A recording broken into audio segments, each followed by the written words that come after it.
दोस्तों, आज हमारे फोरम पे with the women of India के फोरम पे हमारे साथ हैं डॉक्टर सुनीता लांबा। अब आप सोच रहे होंगे हिंदी में क्या हुआ। अब देखिए, हम लोग को बहुत सारे सेशंस हिंदी में करने हैं, तो मैंने स्पेशल रिक्वेस्ट करी है सुनीता जी से कि आज हिंदी में ही बात करेंगे, और अब बहुत सारे सेशंस की कोशिश भी करूंगी कि हम लोग हिंदी में ही करें। सुनीता जी ह्यूज अचीवर हैं और मजा आता है अचीवर्स से बात करके, और जब आप मिलते हो, लोगों ने इतना कुछ उपलब्धि पा रखी होती है अपने लाइफ में, तो यू फील वेरी अपलिफ्टेड कि आप किन से बात कर रहे हैं, किन से मिल रहे हैं। तो बताती हूँ उनके बारे में आपको। डॉक्टर सुनीता लांबा, आप भी राजस्थान से है ना सुनीता जी? जी, जोधपुर। देखिए सुनीता जी सीनियर कंसल्टेंट हैं और हेड ऑफ द डिपार्टमेंट है ऑब्स एंड गायनिकोलॉजी, माता चानन देवी हॉस्पिटल, न्यू दिल्ली में। इन्होंने 100 से ज्यादा रिसर्च पेपर्स पब्लिश कर रखे हैं। इनके पास 100 से ज्यादा इन्होंने साइंटिफिक प्रेजेंटेशंस कर रखी हैं, बहुत सारे इनके पब्लिकेशंस हैं। She has been like felicitated multiple times with so many awards and accolades. One of them is eminent faculty by National Board of Examination. Recently, she had been felicitated by Indian Medical Association with the Meritorious Award. She has also been felicitated with Women's Achievers Award. इनका बहुत लंबा association रहा है Delhi police के साथ in various capacities. इन्होंने काफी उनके संग ट्रेनिंग्स करी हैं और अलग अलग प्रोग्राम्स में उनके संग ये एसोसिएटेड रही हैं for health care for Delhi police, women police, man and women police both, and breast cancer awareness, several other camps. तो आज हम लोगों ने डिसाइड किया था कि क्योंकि सबकी उपलब्धियां बहुत है, इनकी उपलब्धियां बहुत ज्यादा है, मैं सोच रही थी मैं कम करके बताऊंगी तो कितना कम कर सकती हूँ, बट देन वी डिसाइडेड कि हम थोड़ा बहुत बताकर और ज्यादा टाइम सुनीता जी को देंगे सो दैट ये आपसे बातचीत कर पाए। बहुत सारे विषय हैं और बहुत सारे विषय उन सबके हैं कि जो वर्किंग विमेन हैं, क्योंकि डॉक्टर सुनीता लांबा डॉक्टर हैं, तो ये अपनी फील्ड से रिलेटेड आपसे बात करेंगी। एस्पेक्ट्स बहुत सारे हैं, डॉक्टर्स से रिलेटेड हैं, देन नर्सिंग स्टाफ के हैं, देन स्टूडेंट्स के हैं, देन द पेशेंट्स के हैं, जो पेशेंट्स आते हैं यहाँ पर। तो आज हमने तय किया कि हम डॉक्टर्स से रिलेटेड इश्यूज पे बात करेंगे, छोटे छोटे सेशंस करने वाले हैं आपसे। तो डॉक्टर सुनीता लांबा आज एड्रेस करने वाली हैं अबाउट द डॉक्टर्स इशू। अगले सेशंस हम बार बार इनके संग करेंगे और हर एक एस्पेक्ट को हर एक सेशन में टच करेंगे। So what do you doctor Lamba, बताइए आप, जैसे हमें विजडम, वर्ड्स ऑफ विजडम से एनलाइटन करिए please. So thank you Shobha ji. सबसे पहले तो ये सब्जेक्ट बहुत मेरे दिल के करीब है, very close to my heart. और ये जो फोरम है जिसपे हम बात कर रहे हैं प्रॉब्लम्स की, तो इश्यूज तो बहुत सारे हैं, but to crave about issues कि हम खाली इश्यूज की बात करें और प्रॉब्लम सोल्यूशन की बात ना करें तो फिर वो बेमानी हो जाता है। तो हमें क्या इश्यूज हैं, हर विमेन जो काम कर रही है उसके इश्यूज अलग हैं, जो काम नहीं कर रही है होम मेकर है उसके इश्यूज अलग है, अर्बन एरिया में जो रह रही है और काम कर रही है उसके इश्यूज अलग है, रूरल एरिया में जो रह रही है काम कर रही है उसके इश्यूज अलग हैं। तो इश्यूज तो इतने सारे हैं कि अगर हम उठाएंगे तो वो उठते ही चले आएंगे। बट आज मैं आपको अपनी फील्ड के बारे में, क्योंकि मैं डॉक्टर हूँ, तो मैं अपनी फील्ड के बारे में आपको बताऊंगी कि डॉक्टर्स को क्या प्रॉब्लम आती है। आमतौर पे लोग ये कहते हैं कि डॉक्टर्स को क्या प्रॉब्लम आ सकती है, डॉक्टर तो एक बहुत चेरिश प्रोफेशन है और आप लोग यू आर पेड वेल, आपको अच्छी सैलरीज मिलती हैं, आप अच्छा लाइफस्टाइल मेंटेन करते हो, आपकी वर्किंग एम्बियंस अच्छी होती है, आपको ऑटोनॉमी होती है वर्क करने की, तो उन्हें नहीं लगता कि डॉक्टर्स को कोई प्रॉब्लम होती होगी। बट अगर मैं जब आपको बताऊंगी तो आप समझेंगे कि डॉक्टर्स को बहुत ज्यादा प्रॉब्लम होती है। कब प्रॉब्लम ज्यादा होती है? जब वो यंगर होते हैं तो अलग सेट ऑफ प्रॉब्लम है, जब वो लेटर एज में पहुंच जाती हैं तो अलग सेट ऑफ प्रॉब्लम है। तो अगर मैं आपको शुरू से बताऊं कि हम जब मेडिकल प्रोफेशन में आते हैं तो हम सबको पता है कि ये बहुत लेंदी प्रोफेशन है, बहुत साल लग जाते हैं पढ़ते पढ़ते। ग्रेजुएशन करते समय तक 23-24 साल के हो जाते हैं, पोस्ट ग्रेजुएशन करते हैं 27-28 साल के हो जाते हैं, सीनियर रेजिडेंसी करते हैं 30-31 साल के हो जाते हैं। बाय द टाइम आप अपना एक लेवल पे आते हैं जब आप फैकल्टी बन सकते हैं तो आपका बायोलॉजिकल क्लॉक चलना शुरू हो जाता है। तो आपका कॉन्फ्लिक्ट होता है बायोलॉजिकल क्लॉक में और आपके कैरियर क्लॉक में, और वो बहुत जबरदस्त कॉन्फ्लिक्ट होता है, क्योंकि अब जब आप कुछ अचीव करने की स्थिति में आए जिसके लिए आपने इतने साल स्लॉग किया कि अब मैं फैकल्टी बन जाऊंगी, या अब मैं प्रोफेसर एसोसिएट बन जाऊंगी, या अब मैं और अच्छा काम करूंगी, मैं फेलोशिप करूंगी, मैं सुपर स्पेशलाइजेशन करूंगी, अब आपका बायोलॉजिकल क्लॉक आपको रोक देता है, क्योंकि वही एज आ जाती है जो मैरिजेबल एज है, बच्चा पैदा करने की उम्र है, बच्चा पालने की उम्र है। तो वो कॉन्फ्लिक्ट जो होता है ना, वो कॉन्फ्लिक्ट जो है फीमेल के दिमाग पे बहुत असर करता है। मैरिज हो गई, बच्चा हो गया, अब न्यूक्लियर फैमिलीज की अलग प्रॉब्लम है कि बच्चा पालेगा कौन, जॉइंट फैमिलीज की अलग सेट ऑफ प्रॉब्लम्स है, बच्चा पालने का प्रॉब्लम फिर भी थोड़ा कम हो जाता है। अब दोनों वर्किंग है, अब आपने काम ज्वाइन कर लिया तो आप ऐसा काम नहीं कर सकते जहां बहुत ट्रैवलिंग है, बिकॉज अब आपको वही टाइम है अपने फैमिली रिलेशंस भी बनाने हैं। तो psychologically you are in turmoil, आप बहुत परेशानी में होते हो। सपोज अब ये टाइम है कि हम बच्चा चलो ठीक है, she Rudyard a baby, she delivered a baby, she Rudyard a baby, 6 महीने का आपको पेड मिल गया लीव, बट 6 महीने में बच्चा बड़ा तो नहीं हो जाता, बच्चा बड़ा करने के लिए टाइम चाहिए। अब प्रॉब्लम ये आती है कि डॉक्टर्स का कोई 9 to 5 जॉब नहीं है मोस्ट ऑफ द स्पेशलिटीज में। एक डर्मेटोलॉजी, स्किन वगैरह छोड़ दीजिए, या टीचिंग वाला छोड़ दीजिए, मोस्टली हम लोगों के पास में ऐसा कोई टाइम रिलेटेड जॉब नहीं होता 9 to 5। तो आपको एक कंप्लीट 24/7 की हेल्प चाहिए। अगर आपके पास 24/7 की हेल्प नहीं है तो आप मेस में हो। बच्चा कभी सडनली बीमार पड़ गया, आपकी ड्यूटी है, आपके आज ऑपरेशंस रखे हुए हैं, आपने ऑलरेडी वो फीमेल्स अपनी ऑपरेशन के लिए घर में तैयारी करके आई हैं, तो you can not suddenly cancel, आप कैंसिल नहीं कर सकते। तो ये प्रॉब्लम आती है वर्क लाइफ बैलेंस की, और वो बैलेंस जब गड़बड़ा इतना जाता है तो कहीं कहीं मेंटली जो फीमेल यंग डॉक्टर होती है, अभी अभी तो उसने सब कुछ अचीव किया होता है, सोचा बहुत कुछ अचीव करूंगी, और वो किसी और प्रॉब्लम में फंस जाती है। और वो प्रॉब्लम ऐसी होती है कि जिसको वो छोड़ नहीं सकती, उसका दिल भी है, अपने बच्चे के लिए भी है, अपनी फैमिली के लिए भी है, और अपने काम के लिए भी है, बट दोनों ही जगह अब उसका मन नहीं लग रहा। तो वो कॉन्फ्लिक्ट जो है ना नेगेटिव इम्पेक्ट करता है। तो उसमें सेंस ऑफ वर्थ, उसको लगता है कि शायद मैं कुछ भी अचीव नहीं कर पाई, ना मैं अच्छी माँ बन पाई, ना मैं अच्छा डॉक्टर बन पाई। तो वो जो नेगेटिव बैलेंस होता है उसको कई बार डिप्रेसिव स्टेट्स में ले जाता है, और बर्नआउट हो जाती हैं जल्दी। एट्रिशन रेट बहुत हो जाता है, वो या तो जॉब छोड़ देती हैं जबकि उन्होंने इतना कुछ अचीव कर लेना था, इस सोसाइटी को इतना कुछ दे देना था, या फिर वो कोई ऐसी हल्की जॉब ले लेती हैं जो उसने जितना पढ़ा उसके हिसाब से कम है, तो उनको ये सारी प्रॉब्लम्स रहती हैं।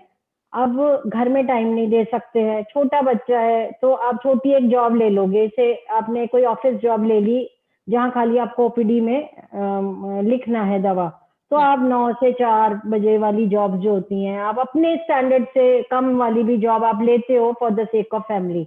बट मैं आपको एक इंसिडेंट बताऊंगी, जब आप सोचोगे कि इतना करने के बाद भी अगर इस तरह का कोई चीज होता है तो उनको कैसा लगता है। तो ये दिल्ली का इंसिडेंट है, ये रियल लाइफ इंसिडेंट है कि एक डॉक्टर ने ऐसे ही एक ऑफिस जॉब ले लिया, क्योंकि उसके पास डे टाइम की नैनी थी, वो शाम को चली जाती थी जब वो शाम को आती थी। एक दिन इस डॉक्टर का बहुत तेज से सिर दुखा, तो उसने लंच टाइम में हाफ डे लेके सोचा मैं घर जाती हूँ। अभी वो कार ड्राइव करके घर आ रही थी, अपने घर के पास के चौक पे एक बैगर भीख मांग रही थी बच्चे को गोद में उठा के, और इसके पास आके उसने नॉक किया, तो ये क्या देखती है, उसके हाथ में तो उसका बच्चा, उसका अपना बच्चा है, उसका अपना बच्चा है। And can you believe this? अब उसने जैसे तैसे she cot hold of that lady, उससे पकड़ा, अपना बच्चा लिया, and when everyone was confronted, तो उसकी नैनी क्या करती थी, इस बैगर को बच्चा किराए पे दे देती थी so that she can bag, और इन द बार्गेन वो उसको पैसे देती थी। एंड आप सोचिए कि उसके दिमाग पे क्या असर हुआ होगा।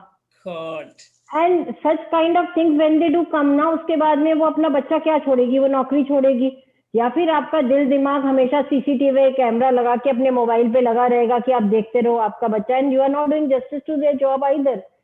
सो ये वाली जो प्रॉब्लम्स है ना डॉक्टर्स की स्पेशली इसलिए है क्योंकि उनके पास में रात दिन का प्रॉब्लम है। आपको कभी इमरजेंसी ड्यूटीज लोगों की नहीं होती हैं, डॉक्टर्स की इमरजेंसी ड्यूटी होती है, तो वो बहुत सारे ऐसे इवेंट्स पे फैमिली के नहीं पहुंच पाते हैं जब उनको पहुंचना जरूरी होता है। और इमरजेंसी में की नोटोरियस हैबिट है, इमरजेंसी तभी आएगी जिस दिन आपका कोई एक स्पेशल इवेंट होगा, वो हम सब इसको भुगत चुके हैं। तो एक डॉक्टर थी, उसकी डॉटर का एनुअल डे था, वहां उसको कुछ अवार्ड्स वगैरह भी मिलने थे, एंड दिस लेडी डॉक्टर कुंड गो क्योंकि उसका इमरजेंसी आ गया। And the daughter was so very upset अपनी मम्मी से, वो इतना परेशान और नाराज हो गई कि उसने अपनी मम्मी को ओपन लेटर लिखा, और उस लेटर में उसने ये लिखा कि मैं गॉड से प्रे करूंगी अगले जन्म में मुझे डॉक्टर मम्मी नहीं चाहिए। Oh no. मुझे कोई ऐसी माँ दे दे जो मेरे फंक्शन में, मेरे जब मुझे कुछ अच्छा अचीव हो रहा है तो वो वहां पहुंचे। और अब आप ये समझिए कि इस तरह की मेंटल टेंशन से हम सब डॉक्टर्स यंगर एज में निकलते हैं, क्योंकि हमारे पास में टाइम नहीं होता है। हमारी इमरजेंसीज कभी भी आ जाती हैं, और वो जरूर उसी दिन आती हैं जिस दिन हमारा कोई इवेंट होता है।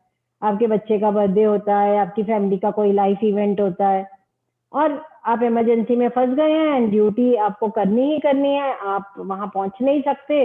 घर वाले सब नाराज हैं, ऑफिस में इसलिए नाराज हैं कि आप जल्दी जल्दी कर रहे हो, मुझे जल्दी घर जाना है। घर में सब इसलिए नाराज है कि आप टाइम पे नहीं पहुंच रहे हो, आप हर इवेंट में लेट पहुंचते हो, आप अपोलोजेटिक होते हो, और आप हर जगह से like a shuttlecock, you are shuttle from one place to another. तो ये जो नेगेटिव इम्पैक्ट है ना यंगर डॉक्टर्स का, ये बहुत ज्यादा बुरा है। और अगर हम नाइट ड्यूटीज की बात करें तो नाइट ड्यूटीज में अगर आप कैंपस में रह रहे हो और नाइट ड्यूटीज कर रहे हो तो ठीक है, you are safe. But if you are driving down to your hospital in the night, फिर आपको रात में ड्राइव डाउन करने में आपकी सेफ्टी का भी इशू है। और वो इशू इतना ज्यादा होता है, स्पेशली अगर दिल्ली की सर्दी है, रात के 2 बजे है, रोड्स खाली हैं और डॉक्टर ड्राइव करके आ रहा है, और एक डॉक्टर की कार के पीछे में 3 लड़के कार में लग गए।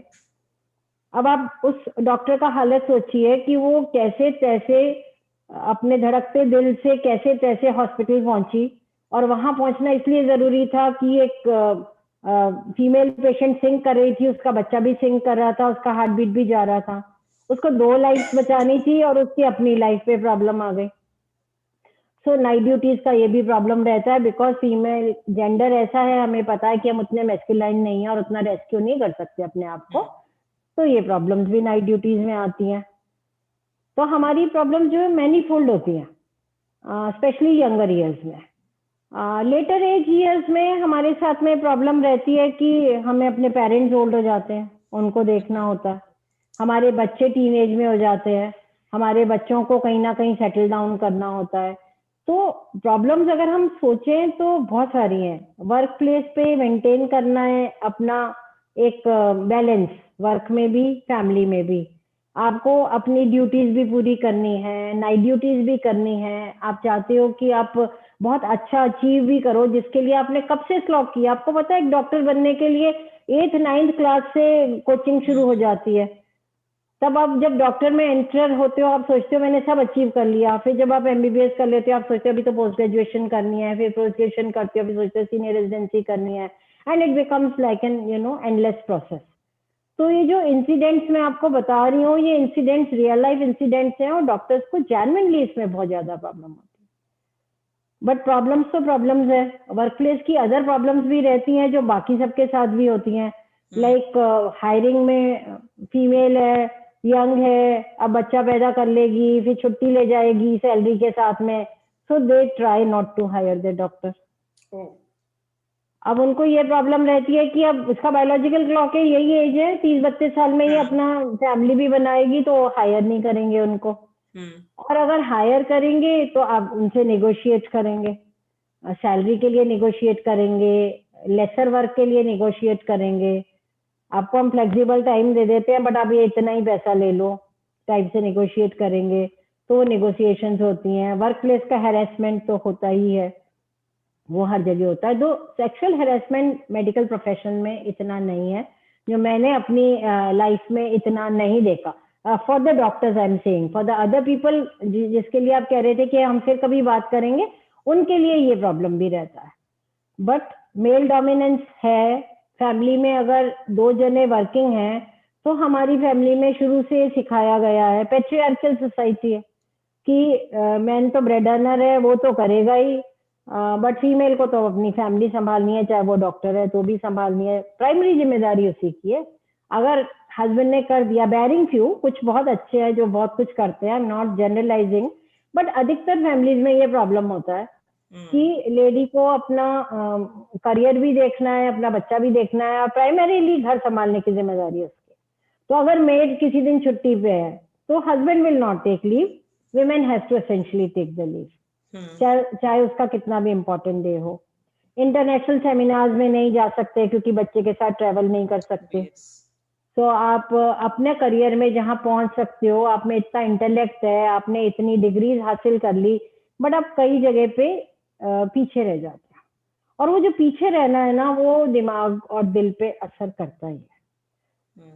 तो मैं आपको ये कहूँ कि प्रॉब्लम्स नहीं है, प्रॉब्लम्स बहुत सारी हैं, but at the same time मैं ये कहूँ कि सब प्रॉब्लम अपने आप ठीक हो जाती है, कोई मैजिक बुलेट तो है नहीं, प्रॉब्लम तो अपने आप ठीक नहीं हो सकती। तो खाली प्रॉब्लम के लिए क्रिप करें, बट प्रॉब्लम के सॉल्विंग की बात भी करें।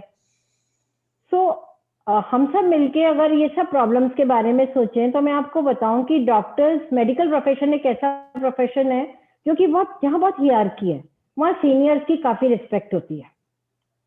तो सीनियर्स अगर अपने जूनियर्स को समझाए, से अगर आप अपने मेल डॉक्टर्स के साथ सॉलिडारिटी में रहो, आप उनसे हेल्प लो कि हम इन यंगर फीमेल डॉक्टर्स की कैसे मदद कर सकते हैं। इनके कुछ ईयर्स है, 4-5-6 साल का जब बच्चा हो जाएगा तब तक के लिए अगर हम इनको नर्चर करें, तो हमारे पास में एक बहुत अच्छा फ्लॉक है जो आगे जाके मेडिकल फील्ड में सोसाइटी के लिए बहुत कुछ कर सकेगा।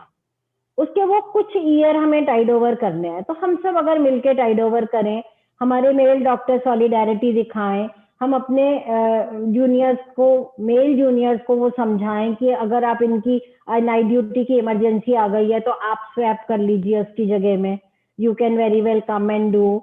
अगर कभी सडनली कैजुअल लीव लेने की जरूरत पड़ गई है तो उसको डांटने डपटने और मीमो देने के बजाय आप उसको एडजस्ट कर लीजिए कि अच्छा आज आपका बच्चा की तबीयत खराब है, आप किसी और दिन आ जाइए। So at our level we can do so many things. Institutional level पे जैसे मैंने आपको बताया, नाइट ड्यूटीज में आने में अगर बाहर कैंपस से आ रहे हैं दिक्कत है, तो वी सर्टेनली अरेंज एम्बुलेंस, की रात को एम्बुलेंस लेने जाएगी लेडी डॉक्टर्स को, और एक ऑर्डरली या सिक्योरिटी गार्ड जाएगा हॉस्पिटल का जो उसको सेफली ले आए, क्योंकि वो किसी काम को करने के लिए आ रही है, अपनी लाइफ को डेंजर में डाल के तो नहीं। हमेशा नहीं होते ऐसे incident, but once in blue moon अगर हो जाता है तो उसका इम्पैक्ट तो सब पे पड़ता है। सो आप इस तरह से कर सकते हैं। वर्क प्लेस पे आप एक day care kind of thing शुरू कर सकते हैं, जहाँ लेडी डॉक्टर, यंग डॉक्टर अपना बच्चा लेके आ जाए, वहां पे उसको अपने बच्चे को अपने साथ रखे, जब 3 घंटे में जब भी टाइम मिलता है आके अपने बच्चे को देख जाए, बच्चा भी मम्मी को देख के हैप्पी हो जाए। अगर ब्रेस्ट फीडिंग है तो ब्रेस्ट फीड करा जाए। तो इस काइंड ऑफ फैसिलिटी अगर हम हॉस्पिटल्स और इंस्टीट्यूशंस रखें, अभी बहुत सारे कॉर्पोरेट हॉस्पिटल्स रखने लगे, बट अभी गवर्नमेंट हॉस्पिटल्स में इस तरह की फैसिलिटीज जो है वो कम है। इसलिए आप देखिए एट्रिशन रेट जो है वो कॉर्पोरेट्स में कम है, क्योंकि वहां वो उनके जो ह्यूमन रिसोर्स वाले हैं वो इस बात का ख्याल रखते हैं कि उनके बच्चों का ठीक से वहां पे देखभाल हो जाए, और वो भी फिर हैप्पी है। फिर वो इंसिडेंट नहीं होगा जो उस लेडी के साथ में हुआ जिसकी नैनी ने उसके बच्चे को ठीक से नहीं रखा। सो इस तरह की चीजें अगर हम करते हैं तो हम सोसाइटी की बहुत बड़ा फेवर इसलिए करेंगे कि अब सोसाइटी के लिए वो डॉक्टर्स बचा के रख रहे हो जो आगे जाके सोसाइटी को बहुत हेल्प कर सकते हैं। पर अगर अभी छूट गए तो फिर वो छूट गए, फिर वो कभी नहीं आएंगे। और जिसके लिए गवर्नमेंट ने इतना पैसा खर्च किया, उनके पेरेंट्स ने इतना टाइम पैसा खर्च किया, and we have ultimately lost that flock. तो यंगर विमेन का वो फ्लॉक हम नहीं छोड़ना चाहें, उसके लिए हमें ये सब करना चाहिए। बट मैं आपको फिर भी एक बात बताऊं कि हमें मेल सॉलिडारिटी के बिना हम कुछ नहीं कर सकते। तो जो भी मेल्स अगर इसको सुन रहे हैं तो मैं उनसे जरूर रिक्वेस्ट करूंगी कि together we can do it.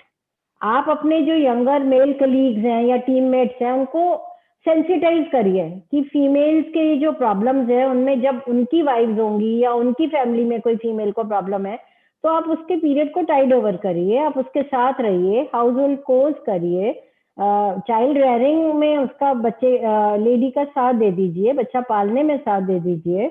और एज ए विमेन हम क्या करें, हम अपने सन्स को समझाएं, उनको सेंसिटाइज करें about gender equality, how to respect the women, उनको फीमेल्स को कैसे रिस्पेक्ट करना चाहिए। अगर हम उनको बचपन से सेंसिटाइज कराएंगे तो वो इक्वालिटी उनके पास बचपन से आ जाएगी। सो हमारी ओबीगाइनी सोसाइटी का एक स्लोगन है, बेटी पढ़ाओ बेटा समझाओ। सो आप बेटी को पढ़ाइए, but at the same time अगर बेटा है तो उसे समझाइए, उसे घर का काम करना समझाइए, उसे जेंडर इक्वालिटी समझाइए, उसे फीमेल्स का रिस्पेक्ट करना सिखाइए। और जो जेंटलमैन ये सब सुन रहे हैं, अगर वो अपने यंगर मेल टीम्स को भी बताएंगे तो इसका इम्पैक्ट पड़ता है, क्योंकि हियरार्की होती है, सीनियर्स की सब लोग सुनते हैं। अगर वो अपना उनको मोटिवेशनल चीज बताए कि मैंने अपना बच्चा ऐसा पाला, या मेरी वाइफ जब जॉब पे जाती थी तो मैं छुट्टी ले लेता था, मैं ये काम कर लेता था। So these kind of motivational things does make an impact on younger minds. तो वो जो पेट्रियार्कल सोसाइटी में खाली male is the breadwinner and female was the homemaker, तब तक तो ये ठीक था, सब बहुत अच्छा चल रहा था। बट अब जब कि both are working, then this society need some change. इस सोसाइटी को थोड़ा तो बदलना ही पड़ेगा। और बदलेगा कौन? हम आप मिलके, क्योंकि दो ही जेंडर्स बेसिकली है ना, मेल एंड फीमेल। तो वो दोनों ही अगर जेंडर काम करेंगे तो हम इनके लिए बहुत कुछ कर पाएंगे। प्रॉब्लम्स बहुत सारी हैं, but together we can and together we will. I think ये आपका प्लेटफॉर्म बहुत अच्छा है Shobha ji. We the women of India along with the men of India will change the society in India and will make a society which is healthy and happy society. So this is what I want to say about it. हाँ, कमाल है। Like आप जो ये last में बोल रहे थे ना, along with the men of India. So like when we say we the women of India, I always say with every single expression for women, you have a man along. Yes. So when you say women, that's WOMEN has men. For all Agree. she, you have he with it. Yes. Right? For her, you have he already within it. So Yes. every single expression of women already includes men. So whenever we say women, we actually in this forum mean women and men both. Yes. Right? I was just wondering, जब मैं आपको सुन रही थी, आप जो ये बात बोल रहे हो बड़ी कमाल की बोल रहे हो कि ये motivational speeches, motivational thoughts to be exchange by the male colleagues to the young doctors and to the peer group. तो जब ये आप लोग कॉलेज में होते हो, जब आपका एक कोर्स चल रहा होता है एमबीबीएस का, वहां ऐसा कुछ नहीं करा जा सकता है? At the same time you include this thought process right from beginning when you are nurturing prospective doctor. So curriculum में तो ऐसा कुछ नहीं है शोभा जी। thought process में अगर आप ऐड कर लें, इतने साल में पहले तो कुछ ऐसा होता नहीं था, बट अब आई थिंक ये जरूर ऐड करना चाहिए, बिकॉज मेजर प्रॉब्लम्स तो नेगेटिव बॉडी की तभी आती है ना कि why I am a women, जब आप ये सब चीजों को झेल रहे होते हो। तो इंस्टेड ऑफ सेइंग कि I am a women, and if you have a negative feeling, आप में एक बहुत नेगेटिविटी है कि मुझे भगवान ने औरत बना दिया, आदमी बनाता तो मैं तो पता नहीं क्या अचीव कर लेती। So that thought process should go. And जो मैं अभी आपको बोल रही हूँ कि motivational talks, it can be a 1 minute preaching. So we call it as 1 minute. Idea है, मतलब ये जो आप मोटिवेशनल टॉक बोल रहे हो बड़ा कमाल का आइडिया है, बिकॉज जिस कंस्ट्रक्टिव सोसाइटी का कॉन्सेप्ट हम लोग सोच रहे हैं विद द विमेन के फोरम पर, जिसमें लड़ाई नहीं करनी है, साथ बढ़ना है, आगे साथ रहना है और एक दूसरे का रिस्पेक्ट करना है, तो इसमें ये आपका थॉट बहुत कमाल का है कि मोटिवेशनल स्पीक्स हो, मोटिवेशनल टॉक्स हो, और उसमें करिकुलम हो चाहे ना हो। अगर भाई आप लोग क्या हो, एक एज ग्रुप के बाद आप ही सारे लोग पढ़ा भी रहे हो ना। एग्जैक्टली। सो आप एब्सोल्युटली, आप सोसाइटी में जो चेंज लाना है वो करिकुलम में हो या नहीं हो, सोसाइटी करिकुलम कौन पढ़ता है? पीपल कौन है? Society. So in a larger पर्सपेक्ट society का ही है। सो हम क्या करते हैं, जैसे हमारे यहाँ मेडिकल में होता है 1 minute teaching, we call it OMT। So चलते फिरते जो पढ़ाई हो रही होती है कि ये पेशेंट वॉक इन कर रहा है, इसका तुम्हें क्या डायग्नोसिस लग रहा है, इसमें ये एक इम्पॉर्टेंट टेस्ट है जो अगर एक ही कराना है तो ये कराना है। So these 1 minute teachings are very very important. So what I was thinking is that instead of having long hours of motivational talks where जहाँ लोग सुनना नहीं चाहें या इतना attention span नहीं रहता है, अगर आप 1-1 मिनट का कुछ भी मोटिवेशनल टीचिंग अपने वर्क प्लेस पे करते रहे अपने यंगर मेल जनरेशन के लिए, तो उनके दिमाग में कहीं ना कहीं तो ये जाएगा ना। तो आप लोग तो अभी भी तो शुरू कर सकते हो कि जैसे हाँ आज से आप हाँ, सोच बिल्कुल लो, कर सकते हैं, आज से बिल्कुल आप कर सोच लो सकते हैं। कि आप अपने पीयर ग्रुप में ये थॉट एक्चुअली स्प्रेड करोगे कि लेट्स हाँ, start working on this. Yeah so we have already starting working on that. This is why ये मैं इसीलिए आपको कह रही हूँ कि इसको जितने लोग सुनेंगे उतने लोग अपनी अपनी जगह पे करेंगे। एक जगह तो एक छोटी सी जगह है, 100 डॉक्टर हैं, चलेगा, कितना आगे तक बढ़ेगा, but it becomes a change, you know. अगर 100 जने आज सुन रहे हैं, 100 जने जाके 100 जगह बोलेंगे, it will become a change. अगर हम 1 मिनट की ये मोटिवेशनल टॉक्स करने लग जाए तो सोसाइटी क्यों नहीं बदलेगी। सब एजुकेटेड लोग हैं आजकल, तो सब पढ़े हुए हैं और सब ओपन माइंड से पढ़े हुए हैं, मतलब उनको सब ओपन माइंडेड है, वो लेते हैं, थॉट प्रोसेस लेते हैं, वो इस पे एक्ट भी करते हैं। ऐसी बात नहीं है कि नहीं करते हैं। तो अब सोसाइटी चेंज तो हो रही है, मैं ये नहीं कह रही हूँ कि हम बहुत रिग्रेसिव हैं, we are progressive society, educated class बहुत प्रोग्रेसिव है, बट अगर जो इस तरह की थॉट प्रोसेस रखता है उसको बदलना भी फिर हमारा ही एक जिम्मेदारी है ना। We being the senior in the society, हमारी जिम्मेदारी है। सो मैं अपनी जगह पे करूं, कोई और जगह अपनी जगह पे करे, we are started in a society, but to roll it you know quickly, अगर जितने लोग इसको कर सकें उतना अच्छा। इसलिए मैंने अपना थॉट प्रोसेस आपसे शेयर किया है। यही वाला कि जैसे आप जो बोल रहे हो that is you know a constructive approach, and eight the same time like you said कि अगर आपका रात को नहीं आ सकते, इमरजेंसी है, तो that kind of camaraderie, that kind of understanding कि तुम नहीं कर सकते हो, मैं कर लेता हूँ। मुझे मैं एक I was exactly. Just thinking कि अगर मान लीजिए मैं 10 फीमेल डॉक्टर्स हैं हम, ठीक है, और हम्म। आप एक ऑर्गेनाइजेशन है जहां मैं काम कर रही हूँ, चाहे वो गवर्नमेंट हॉस्पिटल है चाहे प्राइवेट है, जहां पर आपके यहाँ फ्लेक्सिबिलिटी बहुत है कि अगर मैं नहीं आ पा रही हूँ तो आप कहेंगे ठीक है तुम नहीं कर सकती हो, ये कर लेंगे। तो क्या कॉम्प्लिसेंसी नहीं आ जाएगी बहुत ज्यादा कि फिर अब मैं बहुत सीरियसली नहीं ले रही हूँ, मेरे को मैं कभी भी एक एक्सक्यूज दे दूंगी, या फिर मेरे घर वाले ही बोल देंगे कि हो तो जाता है adjust, why don't you just tell them. देखिए, ये तो हर बंदे की मॉरल ड्यूटी है। This is upon your self. If you are taking its not advantage, if you are you know somebody is helping you out, और फिर अगर आप उससे ज्यादा बार बार मदद की उम्मीद लगा के बैठोगे तो वो भी कितनी देर तक मदद करेगा। So once in a while it is all right, है ना। बट अगर आप इसको अपना थॉट प्रोसेस ही ये बना लें तो घर वालों को समझाने की जिम्मेदारी किसकी है। तभी मैंने बोला कि घर के मेल मेंबर को, मेन को ये समझना पड़ेगा, घर वालों को समझाने की जिम्मेदारी तो उसी की है ना। और अगर उसका मेन ही नहीं समझ रहा तो उसको समझाने की जिम्मेदारी सोसाइटी उठा रही है 1 मिनट टीचिंग के साथ। क्योंकि आप किसी भी काम को उतना ही कर सकते हो जितना उसका लीवरेज है। अब आप धागे को ज्यादा खींचोगे तो टूट ही जाएगा, कितनी बार आप कर पाओगे। तो इसलिए अगर आप इस तरह की फ्लेक्सिबिलिटी रखना चाहते हो तो you have to be very honest, और वो ऑनेस्टी तो सब में अंदर से आएगी। कंपैशनेट होना ही पड़ेगा आपके सीनियर स्टाफ को, आपके कलीग को, बट कंपैशनेट होना, एम्पैथी रखना अलग बात है। बट कोई उसका मिसयूज करेगा, देखिए 1% लोग ऐसे होंगे, बट 99% ऐसे नहीं होते। उनको एग्जैक्टली। समझ में आता है कि कोई मेरी मदद कर रहा है, मेरे बैड टाइम में मदद कर रहा है, तो मैं एक रॉन्ग कुछ अपना इंसिडेंट बता के आज कहीं घूमने चली जाऊं, ऐसा तो ठीक नहीं है। So I don't think mostly people ऐसा करते हैं। और आपको पता है कि ब्लैक शीप्स तो हर जगह में होते हैं। तो वो 1% का ग्रेस हम दे दें, अगर हम लार्जर प्रोस्पेक्ट में समझे तो ये जेन्युइनली एक इजी वे है करने को। क्योंकि एनी विच वेज जो ड्यूटी उस इंसान ने उसकी की है, उस डॉक्टर ने, तो वो जब लौट के आएगी तो वो उसका एक एक्स्ट्रा ड्यूटी करेगी, उस दिन उसको ऑफ हो जाएगा। So that should be done. Empathy होना अच्छी जरूरत है, कंपैशन भी होना चाहिए। और ये जब तक मेल नहीं आएंगे इस हमारी लड़ाई में, तो ये जो प्रॉब्लम्स हैं वो प्रॉब्लम्स जो हैं वो कैसे सॉल्व होंगी।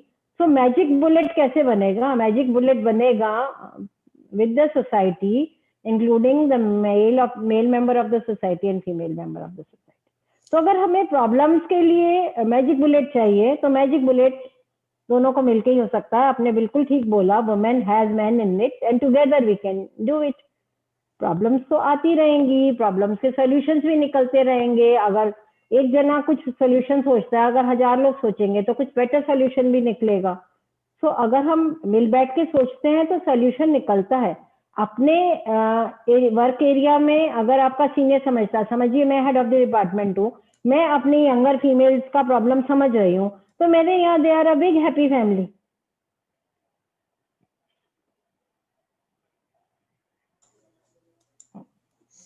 या हैप्पी फैमिली, एट्रिशन रेट है ही नहीं। अभी मेरे पास जितने डॉक्टर्स हैं वो कोई 15 साल से हैं, कोई 17 साल से है, कोई 20 साल से, and I am saying it with utmost honesty.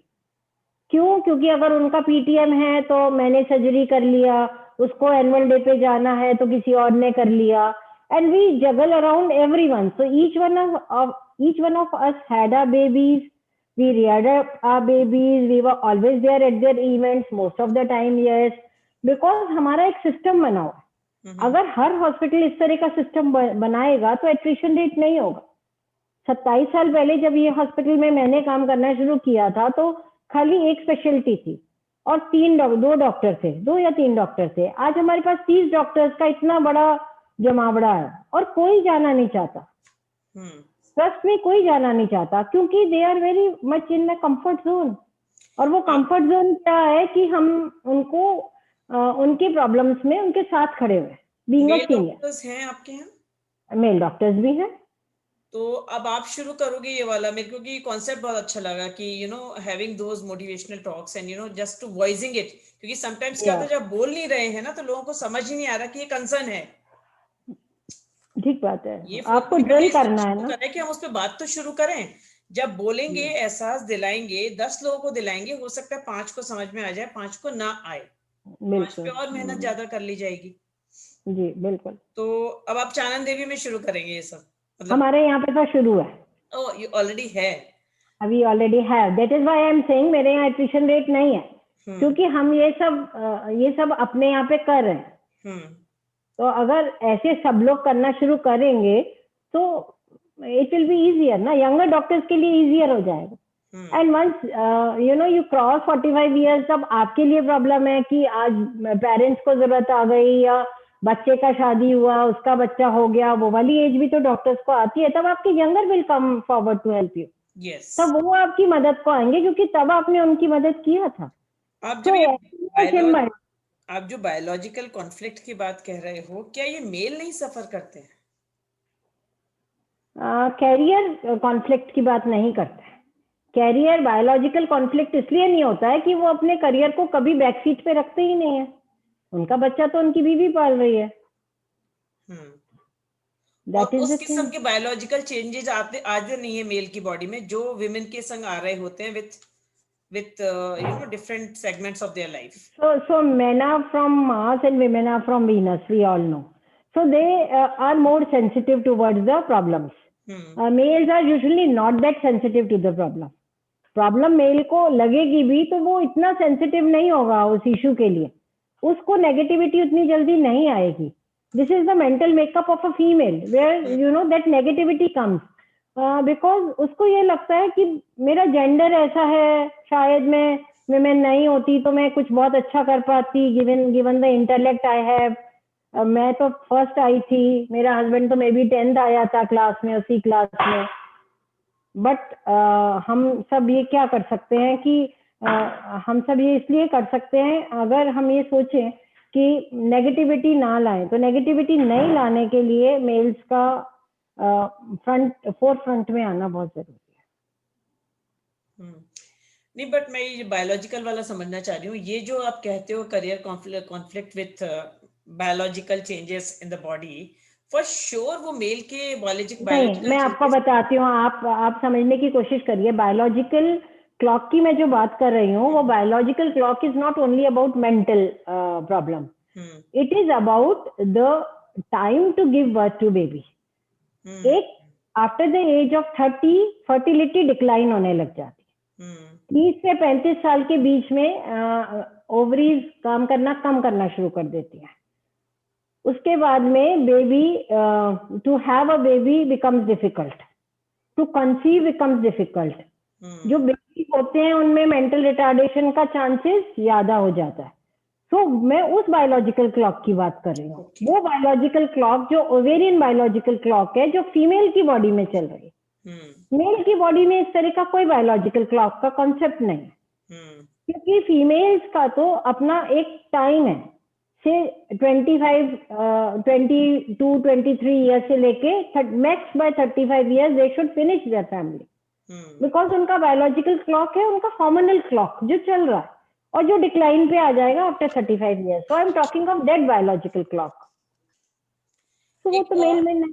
या एक और एस्पेक्ट जो आप ये बोल रहे हो कि यू हैव मतलब as a matter of fact Supreme Court ने ऑर्डर्स कर रखे हैं, इनफैक्ट कोर्ट्स में शुरू हो गए हैं, प्राइवेट बहुत सारे ऑर्गेनाइजेशंस में हैं about this child care centres या डे केयर सेंटर्स जहाँ पर कि बच्चे दे कैन बी देयर. तो गवर्नमेंट हॉस्पिटल्स में कोई एफर्ट्स नहीं डाली गई हैं, बिकॉज प्राइवेट में है और गवर्नमेंट्स में नहीं हो रहा, ये भी कमाल की बात है. और इस पे कुछ करा नहीं डॉक्टर्स ने अभी तक, या आप लोगों ने उस एंगल पे कुछ एफर्ट्स? देखिए, जो डॉक्टर्स की बॉडी है, जो भी नेशनल बॉडीज होती हैं, हमारी स्टेट लेवल बॉडीज होती हैं, they are pushing for it, but then you know to make a law, to make it gazetted, I think उसमें जो टाइम लगता है, हमारा सिस्टम इतना ज्यादा ढीला है. Very sorry to say that कि ये प्रॉब्लम आज तो नहीं आई ना, ये प्रॉब्लम तो पिछले 75 साल से चल रही है ना. सो वाई एक इतनी छोटी सी प्रॉब्लम हम नहीं सॉल्व कर सके? कितना बड़ा स्टाफ होता है. बिना लॉ के भी कर सकते हैं, बिना लॉ के कर सकते हैं. प्राइवेट वाले तो कर रहे हैं. गवर्नमेंट में I am not from a government setup, so I don't know about that कि उनकी क्या प्रॉब्लम्स रहती हैं, उनके क्या इश्यूज रहते हैं कि वो बिना गवर्नमेंट की गो हेड के शायद नहीं कर पाते होंगे. बट मैं तो ये समझती हूँ कि हॉस्पिटल में एक कमरा नर्सरी का बना लेने में कितना एक्सपेंस है, हार्डली एनी एक्सपेंस, और आपके पास स्टाफ तो होता ही है. Hospital is full of staff. You have IRs. You can keep special. You have nurses. You can keep a nurse over there. तो वो डॉक्टर माँ कितनी आसानी से अपना काम करती रहेगी. उसे पता है कि वो बिल्कुल ट्रस्टेड हैंड्स में उसका बेबी है. उसको घर में अफीम खिला के सुला नहीं दिया जा रहा नैनी की द्वारा, ताकि उसको अपना मजे से टीवी देखे उसको सुला के. होता है ना ऐसा. बहुत इंसिडेंट्स देखे हैं, बहुत इंसिडेंट्स. एग्जैक्टली. सो वो आप सोचिए कि अगर एक वो प्रेशर हट गया तो फिर प्रेशर ही क्या बचा? फिर तो कोई प्रेशर नहीं बचा. अगर बेबी रेयरिंग डे टाइम में हो गया और नाइट में ये फ्लेक्सिबिलिटी हो गई कि किसी दिन कोई प्रॉब्लम हुई तो कोई और मेरी जगह ड्यूटी कर लेगा, फिर आप मुझे बताइए क्या प्रॉब्लम बचा? सो प्रॉब्लम इतने बड़े नहीं है, हम प्रॉब्लम को बड़ा बनाते हैं बिकॉज हम एड्रेस ही नहीं करते ना, बिकॉज हम सॉल्व ही नहीं करना चाहते. या करते ही नहीं है, या सोचते ही नहीं है. एक टेंडेंसी क्या होती है, बर्दाश्त करे जाओ, आप पॉइंट आउट मत करो, सामने वाला नोटिस नहीं कर रहा और आप पॉइंट आउट नहीं कर रहे हो. Just adjusting and living by it. वो जो एक आदत होती है ना कि आप पैकेज डील में लेते हो हर चीज को, भाई आप जॉब पे निकलोगे तो ये सब तो होगा, सामने वाला भी कहेगा ये सब तो होगा, and you keep going on with all those adjustments. हम एड्रेस करने में चूक जाते हैं. और वो इतना डिफिकल्ट नहीं है एड्रेस करना. प्रॉब्लम कौन सी ऐसी प्रॉब्लम है जो सॉल्व नहीं होती है? हर प्रॉब्लम सॉल्वेबल है, पर सॉल्व करने का इंटेंशन होना चाहिए, विल होनी चाहिए. और वो विल कौन दिखाएगा? वो विल उसके सीनियर्स दिखा सकते हैं. वो खुद तो नहीं दिखा सकती ये प्रॉब्लम सॉल्व करने के लिए. उसका फैमिली दिखा सकता है, उसका फैमिली घर में उसकी मदद कर सकता है, उसके वर्क प्लेस पे उसके सीनियर्स उसकी मदद कर सकते हैं, उसका इंस्टीट्यूशन उसकी मदद कर सकता है. और अगर हम ये छोटा सा एडजस्टमेंट कर लें तो things are not that difficult. जो मैंने ये वाली प्रॉब्लम्स बताई हैं ये सब तो इजीली सॉल्व हो जाती हैं. तो कुछ मेजर प्रॉब्लम्स नहीं रहती हैं, बस प्रॉब्लम को आप सीवियर बना देते हो क्योंकि आप एड्रेस नहीं कर रहे. जैसे आप कह रहे हो, आप एड्रेस करो, वो होती है. तो हम सब की जिम्मेदारी है सोसाइटी में कि हम इस थॉट प्रोसेस को कैरी फॉरवर्ड करें. अनलाइक अदर प्रोफेशंस, आप लोग डॉक्टर्स तो बहुत ज्यादा इंटरेक्ट करते हो, यू नो, आप लोगों के सेमिनार्स वगैरह होते हैं, आप लोग मिलते हो, पेपर्स पढ़ते हो, there are so many things keep doing. Lawyers का ऐसा नहीं होता, लाइक राइट. डॉक्टर्स का तो बहुत ज्यादा गेट टुगेदर्स होते हैं for that purpose, small segments में या अदरवाइज, इनफैक्ट नेशनल लेवल पे भी होते हैं. कभी आप लोग ये मेल फीमेल वाली या फीमेल प्रॉब्लम्स वाले एस्पेक्ट को डिस्कस करते हो कभी? मोस्टली नहीं करते. मोस्टली वो सब अपने मेडिकल फील्ड के बारे में ज्यादा बात करना पसंद करते हैं. बट उसमें वो बहुत सारी बातें करेंगे, मैंने ये सर्जरी करा, ये सर्जरी इतना अच्छा हुआ, you know, according for their academics. What happens is दो सीनियर डॉक्टर जो जो इतने सीनियर डॉक्टर हो गए हैं, वो अपने आप को प्रोजेक्ट करने की बजाय अगर ग्रास रूट लेवल की प्रॉब्लम देखेंगे तो वो जो यंगर डॉक्टर्स हैं कल को वो भी उनके जैसे ही अच्छे बन जाएंगे. प्रोबेबली उनके पास अच्छी किस्मत थी, वो जो सीनियर्स थे उस समय उनकी जॉइंट फैमिलीज थी. अब ज्यादा न्यूक्लियर फैमिलीज का प्रॉब्लम हुआ है. जॉइंट फैमिली में पेरेंट्स या पेरेंट्स इन लॉ के साथ बच्चे पल जाते थे तो ज्यादा प्रॉब्लम नहीं होता था. मे बी हम लोगों ने कम प्रॉब्लम झेला होगा, बट दूसरे लोगों ने ज्यादा झेला. जो आज की यंगर जनरेशन है, जो अपने सिटीज में नहीं रहते, मेट्रोपॉलिटन सिटीज में आ गए हैं रहने, न्यूक्लियर फैमिलीज है, उनको ज्यादा प्रॉब्लम है. उनके बच्चों को भी ज्यादा प्रॉब्लम है क्योंकि उनके पेरेंट्स नहीं मिल रहे जब उनको जरूरत है. अदरवाइज ग्रैंड पेरेंट्स घर में होते हैं तो पेरेंट्स की जरूरत किस बच्चे को होती है? बेसिकली हमारे पास ये कल्चर ही नहीं है. You know, I am not saying कि मैन को इश्यूज नहीं होते होंगे. हमारे पास ये कल्चर ही नहीं है कि जिस एक एनवायरनमेंट में हम काम कर रहे हैं, कभी मंथ में एक बार कि हम बैठ के बातचीत करें भी, all is well, everything is okay, आपको कोई प्रॉब्लम चल रहा है, आप मेरे से बात कर सकते हैं. There should be some atmosphere to be created when everybody knows मेरा भी समय आएगा. You know, they can wait for that particular day in the month कि देखो आज इन सारी बातों पे बात हो जाएंगी. और आप उसको छोटा ना समझे कि मैं जब आके बोलूं कि देखिए मेरे पास जो आपने चेयर दे रखी है वो बहुत अनकंफर्टेबल है, या फिर कुछ और. मतलब शायद हम इन बेसिक्स पे बात ही नहीं करते हैं कि व्हेन इट कम्स टू कि मैं एड्रेस कर पाऊं. और मैं जब इन बारे में बात करूंगी तो I should not be considered as if क्या करते हो यार, ये क्या बातें कर रहे हो, मतलब ये क्या बातें हैं करने की. सो इफ आई से कि मेरा सीट कुछ ऐसी जगह पर है जहां पर you know the other male colleague keeps looking at me and I need a little better space to sit. ऐसा कुछ भी आपके पास विंडोज नहीं है शायद कभी इन चीजों को एड्रेस करने के लिए. एक्चुअली क्या होता है, छोटी छोटी प्रॉब्लम्स रहती हैं. जैसे सर्जन है, उनको चेंज करना होता है तो उनका female changing room should be a separate changing room, क्योंकि उनको मेल चेंजिंग रूम में प्रॉब्लम होती है. तो आप उनकी छोटी छोटी प्रॉब्लम्स को एड्रेस करोगे तो वो ज्यादा कंफर्ट जोन में आने लग जाते हैं. कि उनको अपनी सेफ्टी लगती है, अपनी सिक्योरिटी लगती है. They don't want to go and change in the same room where the males are changing, because you know कभी कुछ प्रॉब्लम हो जाए या whatever. So they are comfortable if they are, you know, in a separate changing room, they are changing their clothes to go to the OT. So ये छोटे छोटे problems अगर हम एड्रेस करते हैं तो अब आप उनको जितना कंफर्ट जोन में रखोगे वो उतना अच्छा काम करेंगे. क्योंकि आपने उनके सिर पे से वो बोझ उठा दिया जिसको वो लेके चल रहे हैं, उस बोझ की गठरी को.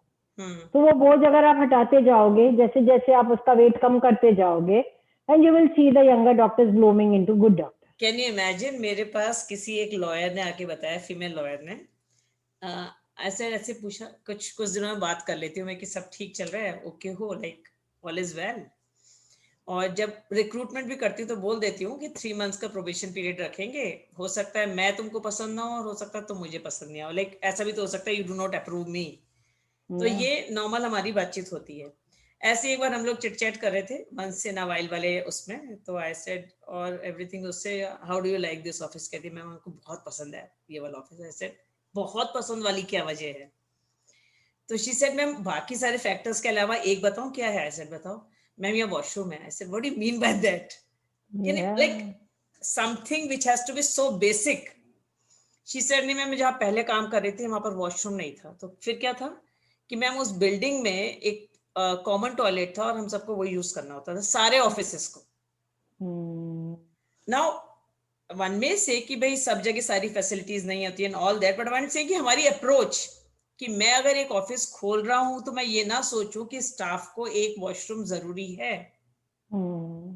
ये बेसिक्स होने चाहिए ना हमारी समझ में कि स्टाफ काम कर रहा है तो उनके लिए चाय जरूरी है. मैं स्टाफ यहाँ पर नॉर्मल बोथ नॉन जेंडर वाली बात कर रही हूँ, जेंडर बायस पे नहीं हूँ इस वक्त, जेंडर सेंट्रिक नहीं हूँ, बट ये मैं कह रही हूँ हमारे पास ये बेसिक्स की प्रॉब्लम है कि हम जब बेसिक्स को एड्रेस नहीं कर रहे होते हैं तो विमेन स्पेसिफिक पे कहाँ सोच पाएंगे.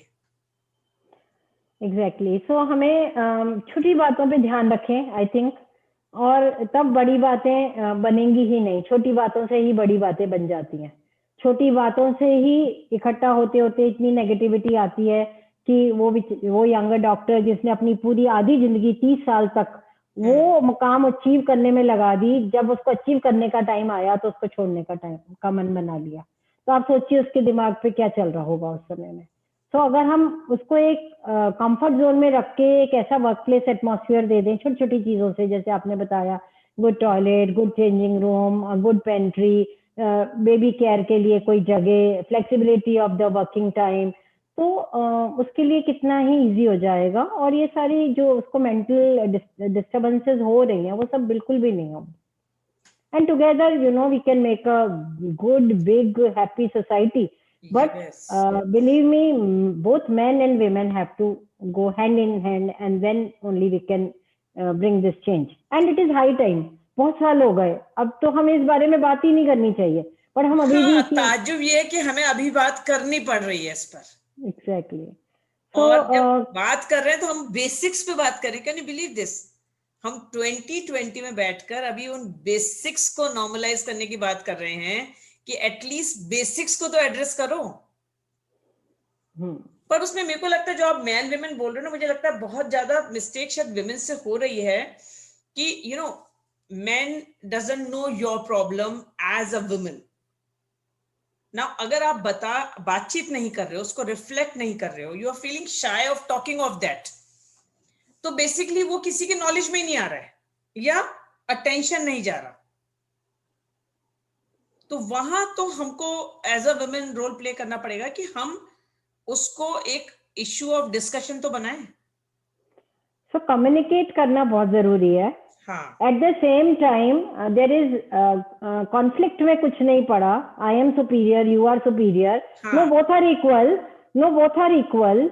It is said that women and men are the two wheels of the same cart, so they have to be equal to run smoothly. So there is nothing like I am superior or you are superior, or I am a female, I have achieved so much, so I have become superior. So nothing superior or inferior goes in a family. In family, even if the two wheels are not alike, still they adjust to each other so that they run smoothly. So ये होना तो बहुत जरूरी है। Communication बहुत जरूरी है, अपनी बात को बताना बहुत जरूरी है। छोटी छोटी बातों को इकट्ठे होने देने से, पेंटअप होने की बजाय उसको सॉल्व करना ज्यादा जरूरी है, ताकि वो बढ़ते बढ़ते कोई नासूर ही बन जाए। तो आप उसको ग्रास रूट लेवल पे खत्म करते चले जाइए, so the life will be much much more easier. With this note आज का क्लोज करते हैं, और नेक्स्ट टाइम आप एड्रेस करने वाले हो about the nursing staff. Yes, anything about the female patients, a big female problem. I think we'll take up that because that is a big problem, and that only we doctors we know what problem they are facing. Perfect. So wonderful session, very thought-provoking as well, and I'm glad you finally could make it out. आप बहुत busy चल रहे थे. Thank you so much. Thank you. And my apologies for not joining in earlier. But we'll certainly now the next time. Yeah.